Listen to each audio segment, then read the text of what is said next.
Padre, yo comentaba esto porque es muy frecuente escuchar, y vaya que lo he escuchado yo mucho en hospital. Oiga, pero ¿por qué yo tengo este padecimiento si yo soy una buena persona, me porto bien, hago el bien sin mirar a quién como una pomada por ahí? O sea, y este concepto sigue estando muy inmerso en la forma de pensar de aquellos que profesan la fe católica. Pues sí, eso es un interrogante muy fuerte que, bueno, humanamente yo creo que pues la única explicación es la que acabamos de mencionar, es un desequilibrio fisiológico del cuerpo y no hay por qué meter a Dios en ese asunto. Claro está, para el cristiano todo tiene una referencia a Dios. Claro. Una cosa es que tenga una referencia a Dios y otra cosa es que venga de Dios. Es distinto. O sea, San Pablo dice que todo sucede para el bien de los que aman a Dios. Todo en la vida está ordenado para el bien de los que aman a Dios. Capítulo 8, versículo 28 de la carta a los Romanos, pues si alguno lo quiere leer textualmente.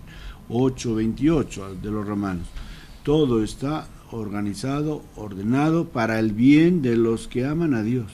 Entonces toda la vida Dios la organiza, Dios ha ordenado la creación para el bien, para nuestro bien. Entonces, ¿por qué las cosas no funcionan? ¿Por qué las cosas, la enfermedad, bueno, para nosotros, por el relato del Génesis capítulo 3, pues la enfermedad es fruto de que la naturaleza humana ha entrado en un estado de vulnerabilidad desde el momento en que nosotros, desde que el ser humano renuncia a Dios y quiere ser como Dios. Es decir, el pecado, según la doctrina del capítulo 3 del Génesis, trae consigo como el desajuste de la naturaleza humana y con ella las pasiones, los 7 pecados capitales que irrumpen en la naturaleza humana y producen estos desequilibrios, ¿no? Entonces, cuando ya este cuerpo humano ya no tiene ese escudo privilegiado que Dios le da cuando lo crea y a merced de su rebelión contra Dios, está también a merced de la naturaleza, por eso le dice, con el sudor de tu frente cultivarás la tierra. No le dice solamente cultivarás la tierra para sacar el alimento, sino con el sudor de tu frente. Y a la mujer le dice, con dolor parirás a tus hijos. No le dice solamente que va a dar a luz a sus hijos, sino con dolor, ¿no? Y esto es dentro de la teología del sufrimiento, del dolor, del sufrimiento es otra cosa, del dolor, pues ahí tenemos, o sea, la raíz, punto de partida es que la naturaleza humana entra en un desequilibrio y está a merced de otros elementos del cosmos, de la naturaleza, como son los virus y las bacterias y todas esas cosas que ya tienen la entrada libre en el cuerpo humano. Pero lógicamente no tiene nada que ver con que uno se porte bien. No tiene nada que ver. De todas maneras, por supuesto que no. ¿Por qué? Porque es el cuerpo humano, donde ha habido ese desequilibrio y ahí no se distinguen buenos y malos, ¿no? Sino que no tiene nada que ver con eso, con ser, es como decir pobre o rico. ¿Quiénes son pobres, quiénes son ricos? Los buenos, los malos, pues no hay. No, o sea, esa relación es una relación muy primitiva, que muy sí existe manipulada, ¿no? En la religión, existe esa idea en muchas religiones. Por ejemplo, también en el Antiguo Testamento la enfermedad, la esterilidad y la pobreza eran como signos de castigo de Dios o de que Dios no miraba con buenos ojos a esas personas, ¿no? Pero pues son explicaciones puramente humanas, ¿no? Con criterios humanos, pero del punto de vista de la fe, pues no, para nosotros tiene que, todavía sigue cicla, yo esto lo he escuchado hasta hace cualquier la saciedad, día, ¿no? Cualquier día lo escucho eso, ay, pero si es una persona tan buena, ¿por qué le pasa esto? ¿Por qué tiene este problema, esta desgracia? Pues Pues no, ahí no, Dios no. Dios va a intervenir ahora, es decir, es como decir, el doctor, ¿eh? ¿Qué pasó? La gente, es como si te dijeran que la gente se enferma porque tú no estás ahí pendiente de la gente, ¿no? De tal manera que si tú eres doctor, estés pendiente de, a ver, te vamos a poner 100 personas que las cuides y tienes que visitarlas todos los días para que nadie se te enferme. Y si alguien se te enferma, es culpa tuya.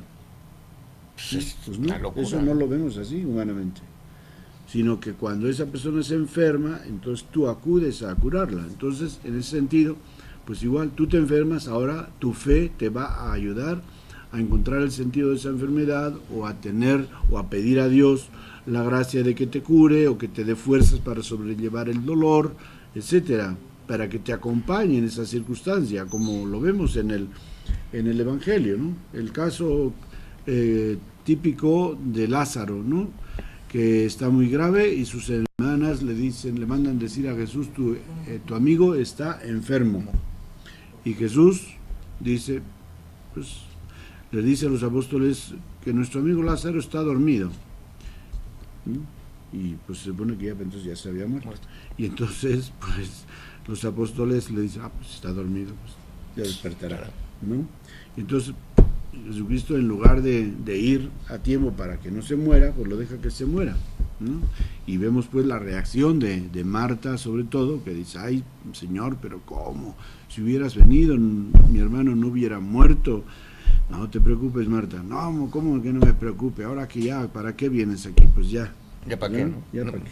Pinche el velorio. Entonces, sin embargo, vemos como Jesucristo les hace ver, y eso lo ha dicho, lo dice él, dice, esta muerte no es para una muerte normal, para que nuestro Lázaro ya se fuera de nosotros, sino que es una muerte a través de la cual Dios va a ser glorificado, y de ahí viene pues que luego Él lo vuelva a la vida, o como comúnmente se dice, lo resucite, ¿no? Entonces, dentro de nuestra fe, todo el misterio de la enfermedad pues tiene sus ángulos y sus puntos diferentes, que claro, cuando uno lo vive desde la fe, pues los entiende, ¿no? Mira, hace poco hubo un caso de un hermano nuestro, tenía 73 años, creo, y él había trabajado mucho en propagar, y aquí inclusive en México, la devoción al Padre Pío de Pietrelcina. Entonces, ¿qué es lo que estaban pensando? Y lo que todos pedimos al Padre Pío, pues es que lo curaran, ¿no? Y lo que algunos pensaban, pues es que seguro que el Padre Pío lo iba a curar, y que si no, pues qué, ¿no? Pues resulta pues que no se curó, y al mes se murió, ¿no? Y entonces, ¿y qué?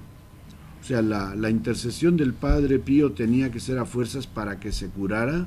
Pues eso es ver la intercesión de los santos de una manera muy humana.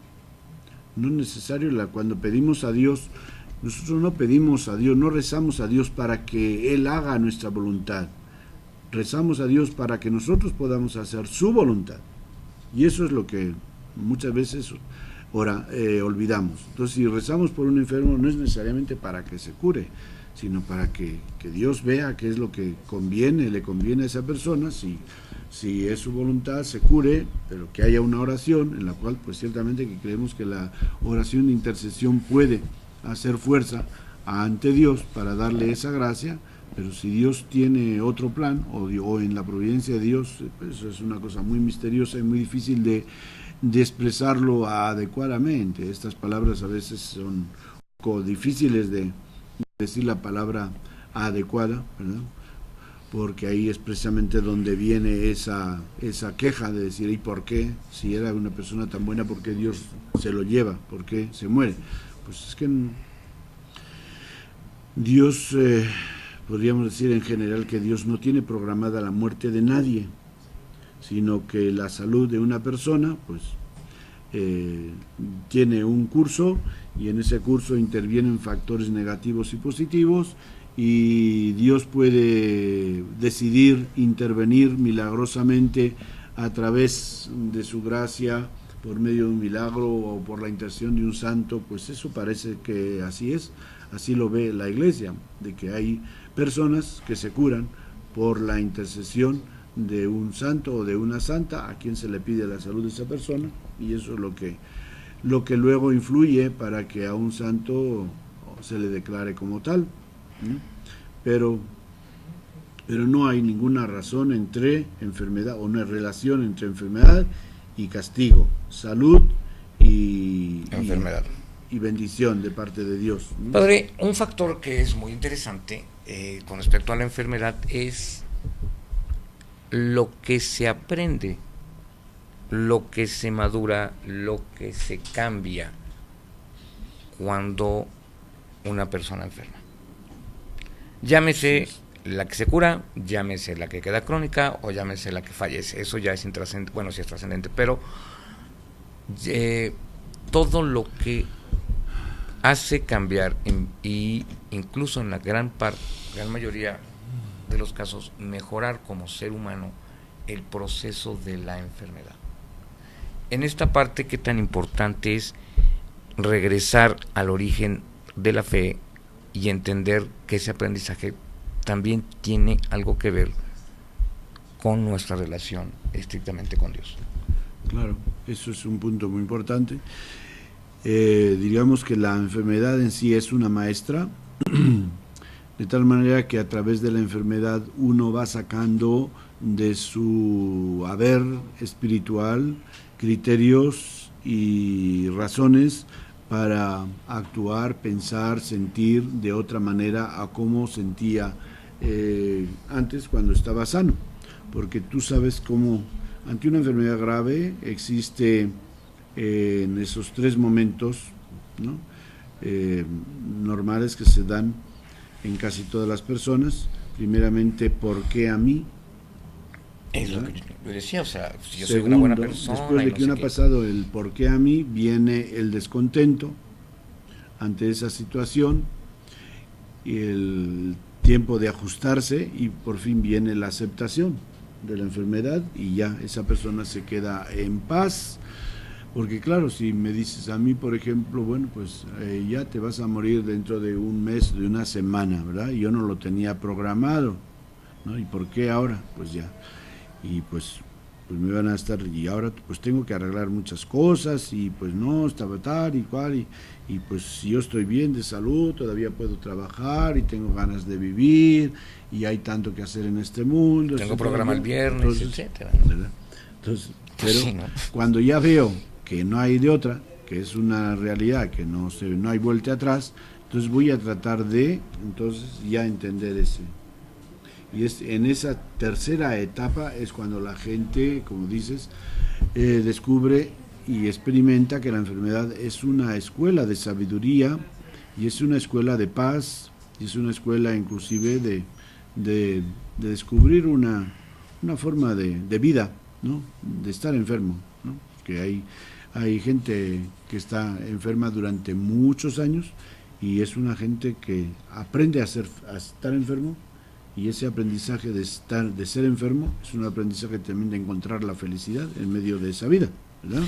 Pero hay también, enfermedades crónicas. Gracias a eso aprende a estar sano, que son cosas diferentes. Pues también está sano espiritualmente, está sano moralmente, psicológicamente, a pesar de tener una enfermedad que lo tiene postrado en cama durante años, ¿verdad? De esas personas las hay hoy en la actualidad, así como hay otras que abogan por la eutanasia, ¿verdad? De que les dejen quitarse la vida porque su vida ya no tiene sentido. Ahí sí que la fe tiene un gran papel, y vemos pues como esta gente que transforma su vida en una enfermedad crónica que los imposibilita para una vida normal, pues en esas personas la fe tiene un trabajo, hace un trabajo admirable, de tal manera que la misma enfermedad les da criterios para poder ser consejeros y apoyar a otras personas que están en otras situaciones difíciles. De hecho, San Pablo, en un texto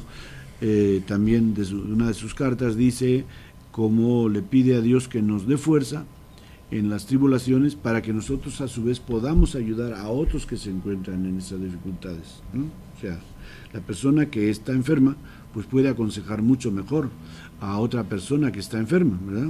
Y tú nunca has estado enfermo, ¿qué le vas a decir a una persona enferma, desahuciada ya? que quizá le han dado unos meses de vida.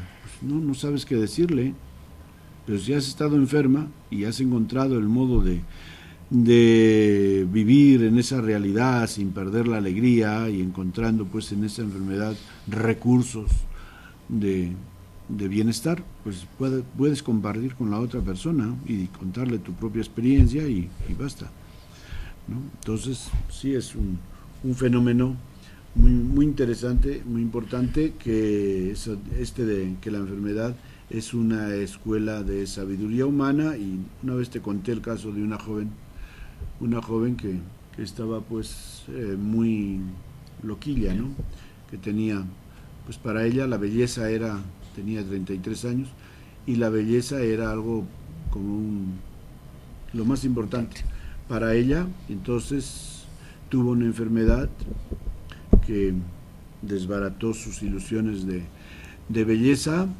Intentó quitarse la vida varias veces y la última, aunque no lo consiguió, pero ya de esa ya no salió.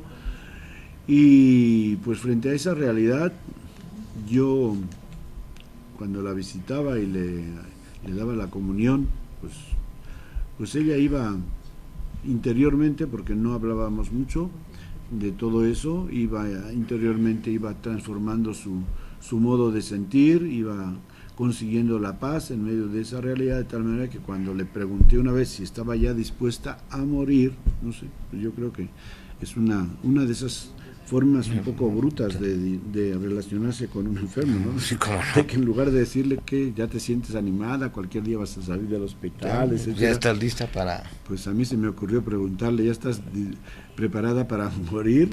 Y ella dijo, sí, ya. Y al poco tiempo se murió. Entonces, pues en cierto modo diría yo que ahí sí, ¿no? Modestia aparte, pues yo creo eso que fue como una inspiración de Dios el preguntarle a esa persona si estaba dispuesta a morir, porque eso pues fue una manera de que ella se enfrentara consigo misma y se diera cuenta de que ya estaba en paz y de que ya para ella la ilusión de su vida no era lo que era antes, y que estaba dispuesta a encontrar en Dios su paz y su vida, y se acabó, y lo que Dios quiera. Padre, amén de que pues ya me adelantó el segmento pues que sigue, que es más o menos lo que yo le iba a preguntar. Le regresamos ahorita en un minuto.